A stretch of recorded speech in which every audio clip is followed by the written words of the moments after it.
Yeah, it does, but dare I say, it's been a long time coming. I think I've always said that I don't think the authorities are doing enough around racism and the education and sensitivities, particularly as it pertains to language.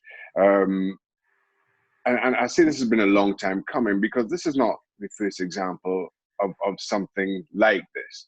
A few years ago, we were talking about Luis Suarez and what he said to Patrice Evra, and the response to that was certainly for me being lectured on Spanish and Uruguayan culture around the language and the nuances of it, and all from people who largely never lived outside of Liverpool. Um, we then had the incident with Bernardo Silva and Mendy, two teammates and friends, and their exchange on social media. Last week we were talking about Edson Cavani and something that he also posted on social media. I just feel that clubs, football associations, confederations, and even FIFA haven't done enough to address racial sensitivity, especially given the growing diversity in today's game. And just using last night's game as an example, without even taking the number of different nationalities in either of those two dressing rooms, you have a French club, a Turkish club, and a Romanian officiating team.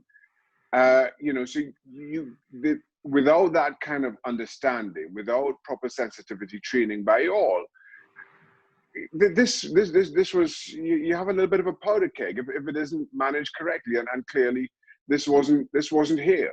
So whereas a fourth official is going to bear the brunt of the criticism here, I think he's been let down. I think the officiating team has been let down, and that's freely assuming. I'm no expert on the nuances of Romanian, and that's freely assuming that he was innocent in what he said, and unknowing to the fallout that it would cause.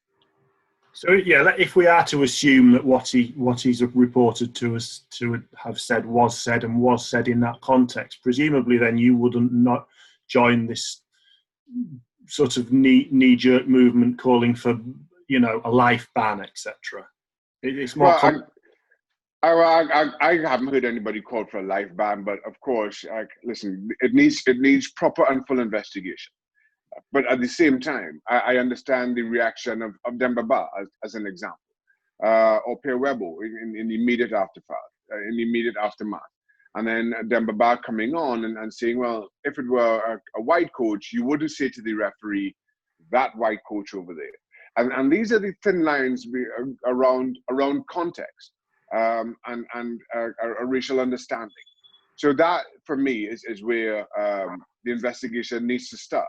And that's where players from both clubs need to be assured that there was nothing more to this. If there were, then absolutely yes. I am all for a life ban. I don't hesitate in calling for that at all. But understandably, that can only come post investigation.